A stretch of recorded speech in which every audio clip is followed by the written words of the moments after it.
Shalom saudara, kita bertemu lagi dalam seri pelajaran Sekolah Sabat melalui siaran HCBN Malaysia, saluran Sekolah Sabat Anda.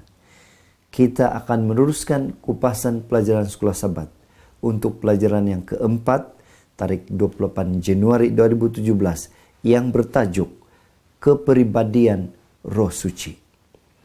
Ayat Alkitab untuk rujukan bagi pelajaran kita diambil dari senarai ayat-ayat yang dipaparkan. Ayat hafalan kita terdapat di dalam Yohanes 14 ayat 26 yang berbunyi demikian. Tetapi penghibur, yaitu Roh Kudus, yang akan diutus oleh Bapa dalam namaku, dialah yang akan mengajarkan segala sesuatu kepadamu dan akan mengingatkan kamu akan semua yang telah kukatakan kepadamu. Sebelum kita meneruskan pelajaran, mari kita berdoa agar Roh Tuhan memimpin kita sementara kita mempelajari Sekolah Sabat kita minggu ini. Mari kita berdoa.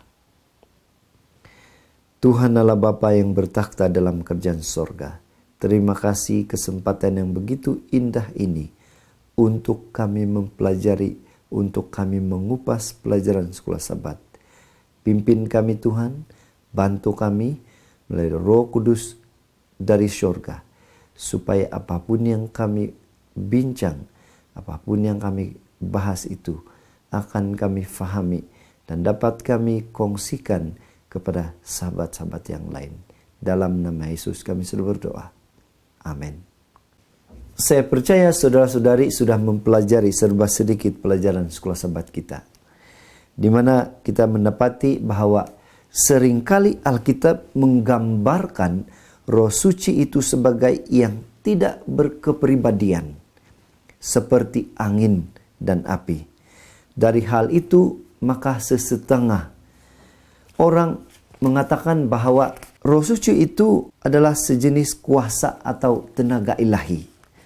Mereka mengumpamakan Roh Suci itu seperti kuasa tenaga elektrik yang memperkasahkan kita dan bukan wujud sebagai satu makhluk yang ilahi. Apakah benar? Kita akan mengetahui sementara kita mempelajari Sekolah Sabat sepanjang minggu ini. Persoalannya di sini saudara adalah bukan sama ada beberapa di antara ayat yang dimaksudkan itu boleh diketengahkan sebagai menunjukkan sesuatu yang berlaku itu tidak berkepribadian atau bukan pengaruh oleh Roh Suci. Tetapi persoalannya di sini ialah sama ada terdapat banyak bahagian dalam kitab suci yang secara positif menetapkan dan mengetengahkan kepribadian Roh Suci ini. Untuk menjawab persoalan tersebut, sesuailah dalam pelajaran kita minggu ini, kita akan mempelajari lebih lanjut mengenai kepribadian Roh Suci, sebagaimana digambarkan di dalam kitab suci. Kebenaran ini akan membantu kita memahami dengan lebih baik peranan Roh Suci yang ilahi ini di dalam kehidupan kita. Ia akan membantu kita untuk mendapat satu pemahaman yang lebih dalam tentang pentingnya percaya pada kepribadian Roh Suci untuk kehidupan kerohanian kita. Namun harus kita memahami bahwa hanya apabila kita melayani pemikiran kita yang betul mengenai Dia, maka kita boleh memberikan kepadanya kasih, hormat, keyakinan, dan penyerahan yang sepatutnya diberikan kepada Roh Suci. Dalam kupasan kita kali ini, kita akan coba menjawab dua pertanyaan penting, yaitu yang pertama, adakah Roh Suci itu berupa satu tenaga kuasa yang mengalir keluar dari Bapa dan Anak? Dan persoalan yang kedua adalah, adakah pertanyaan ini penting? Pertanyaan yang saya tanyakan tadi, adakah ia mengubah cara hidup kita berhubung dengan Allah? Untuk mengupas pertanyaan ini, kita akan membagikan hujah jawabannya kepada 3 topik utama seperti berikut. Yang pertama adalah Yesus dan Roh. Yang kedua adalah aspek pribadinya. Dan yang ketiga, kepentingan kepribadian Roh Suci. Mari kita kupas topik yang pertama, yaitu di bahagian Yesus dan Roh. Dalam bahagian pertama ini, kita akan mengetahui bagaimana Yesus menggambarkan Roh Suci itu. Firman Tuhan dalam Yohanes 16 ayat 14 menyatakan, Ia akan memuliakan aku, seperti Ia akan memberitakan kepadamu apa yang diterimanya daripadaku.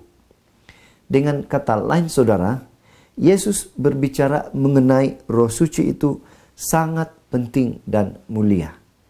Dimana kalau kita membuka Alkitab di dalam Yohanes 14 ayat 15 hingga Yohanes 16 ayat 14, kita mendapati bahwa Roh Suci itu adalah tinggal bersama kita. Dia mengajar kita, dia mengingatkan kita apa yang kita tahu. Dia bersaksi tentang Yesus Kristus. Dia meyakinkan kita. Dia juga menuntun dan memimpin kita. Dia juga memberitahu kita apa yang Bapa katakan kepadanya. Dia memaklumkan hal masa depan. Roh Kudus juga memuliakan Yesus. Dia juga berbicara mengenai Yesus. Kita berbalik kepada persoalan yang kita tanya tadi. Bolehkah satu kuasa atau tenaga melakukan semuanya itu? Tidak mungkin, saudara. Semua perkara itu adalah aspek pribadi yang tidak boleh dimiliki oleh suatu kuasa yang tidak berkepribadian. Poin yang kedua ialah siapa yang Yesus hantar sebagai penghibur yang lain. Untuk menjelaskan perkara ini, sekali lagi mari kita buka firman Tuhan dalam Yohanes 14 ayat 16 yang mengatakan demikian. Aku akan meminta kepada Bapa, dan Ia akan memberikan kepadamu seorang penolong yang lain, supaya Ia menyertai kamu selama-lamanya. Dalam hal ini, kita boleh mendapati bahwa Yesus merujuk kepada Roh Suci sebagai penghibur yang lain. Istilah Yunani yang digunakan untuk yang lain itu ialah allo, yang bermaksud satu yang lain yang sama jenis atau setara tetapi berlainan. Yang kedua ialah Yesus menggunakan istilah allo itu untuk menyamakan roh itu dengan dia. Dia telah pergi, tapi satu yang lain sama seperti dia kekal di bumi sebagai penghibur. Ketiga ialah roh itu adalah satu pribadi ilahi, sama seperti Yesus. Dan yang keempat, dia telah datang sebagai paralektos kita, yaitu penghibur, penolong, pembantu, satu pribadi yang dipanggil untuk berada di sisi kita. Yang ketiga ialah Roh Suci itu adalah roh kebenaran yang sesungguhnya. Untuk menjelaskan hal ini, sekali lagi kita buka firman Tuhan dalam Yohanes 15 ayat 26 yang berbunyi demikian. Jikalau penghibur yang akan kuutus dari Bapa datang, yaitu roh kebenaran yang keluar dari Bapa, ia akan bersaksi tentang aku. Saudara, jelas sekali bahwa Yesus itu adalah kebenaran dan mutlak. Kedua, ialah firman adalah kebenaran karena ia bersaksi tentang Yesus. Dan yang ketiga, hukum adalah kebenaran karena ia menggambarkan tabiatnya. Dan yang keempat, Roh Suci juga disebut sebagai roh kebenaran karena peranannya ialah mengangkat Yesus dan menuntun kita pada satu hubungan yang dalam dan taat kepada Yesus. Dan yang kelima adalah apabila kita meminta tuntunan Roh, kita membuka hati kita kepada Yesus. Itulah peranan utama Roh Suci. Topik besar yang kedua ialah aspek kepribadian Roh Suci tersebut. Dalam bahagian ini kita akan mengupas dua bahagian aspek kepribadian Roh Suci, yaitu aspek pribadi Roh Suci yang pertama. Untuk menjelaskan perkara ini, kita membuka beberapa ayat Alkitab yang menyokong kepribadian Roh Suci ini. Dalam Kisah 15 ayat 28, sebab adalah keputusan Roh Kudus, yang bermaksud dia membuat keputusannya sendiri. Dalam Roma 8:26 dan 8:27, dia mengantarai dengan keluhan. 1 Korintus 12:11, dia memiliki kehendaknya sendiri. Roma 8:16, dia bersaksi. Roma 15:30, dia mengasihi. 1 Korintus 2:10, dia menyelidiki dengan setia. Kisah 8 ayat 29 dan Kisah 10 ayat 19, dia berkata-kata. Efesus 4:30, dia boleh didukakan. Dan yang terakhir, Kisah 5 ayat 3, dia boleh dibohongi. Aspek pribadi Roh Suci yang kedua. Sekali lagi kita akan membuka Alkitab dalam Rom 15 ayat 13 yang berbunyi demikian. Semoga Allah sumber pengharapan memenuhi kamu dengan segala sukacita dan damai sejahtera dalam iman kamu, supaya oleh kekuatan Roh Kudus kamu berlimpah-limpah dalam pengharapan. Dalam ayat ini Alkitab jelas mengajar bahwa Roh Suci itu adalah satu pribadi. Namun demikian, sukar untuk kita melihat dia sebagai satu pribadi, individu. Karena Yesus telah menjadi manusia seperti kita. Dan Bapa telah dinyatakan dalam bentuk makhluk manusia melalui penglihatan. Yohanes 1, Yesaya 6, dan Daniel 7.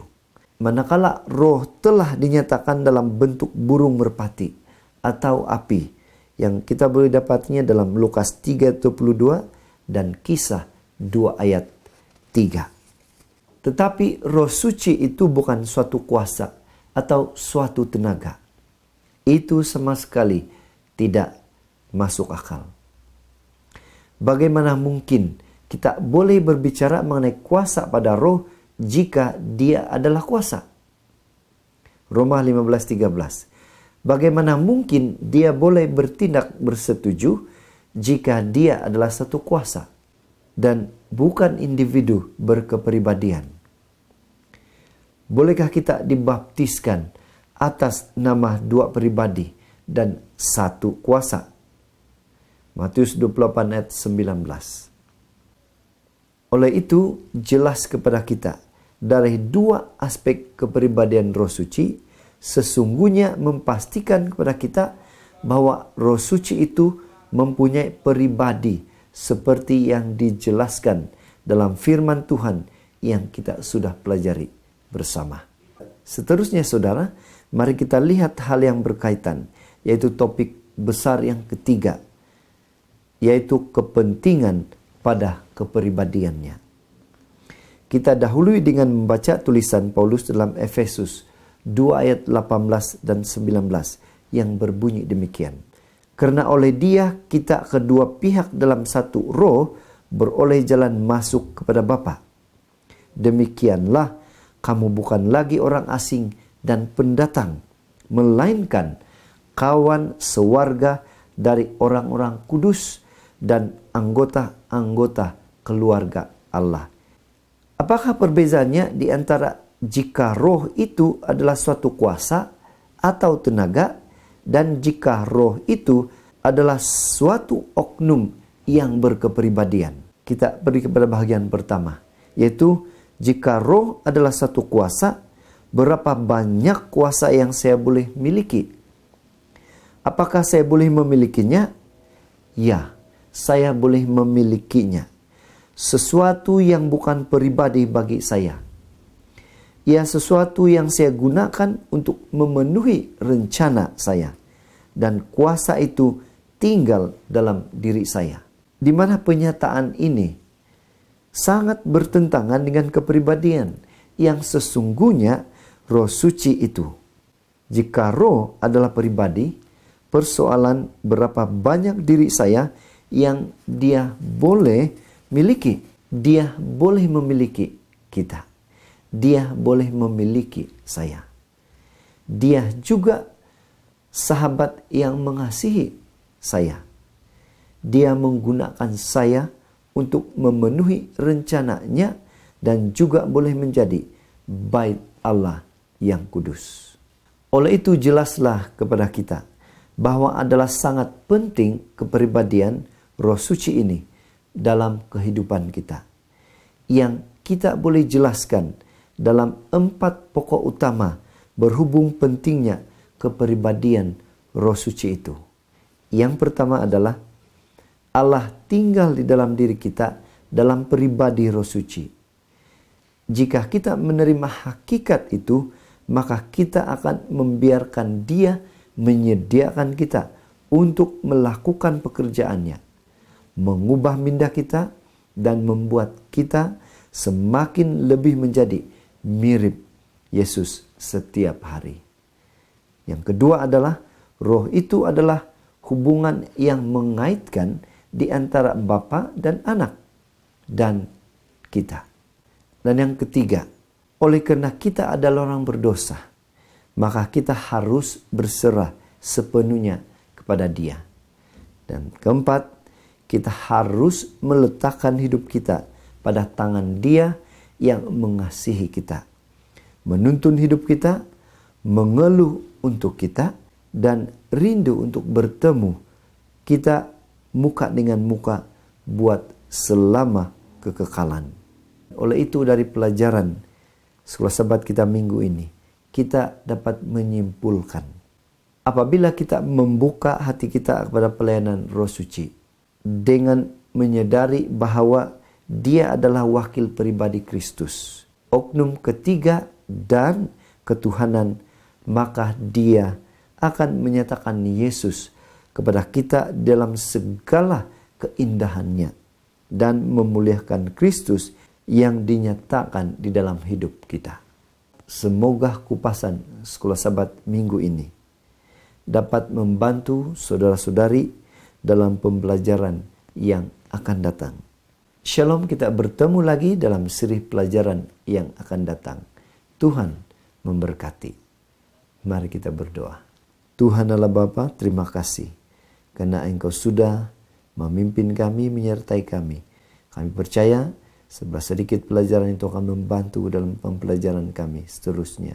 Terima kasih Tuhan sudah mendengar dan menjawab doa kami. Dalam nama Yesus kami sudah berdoa. Amin.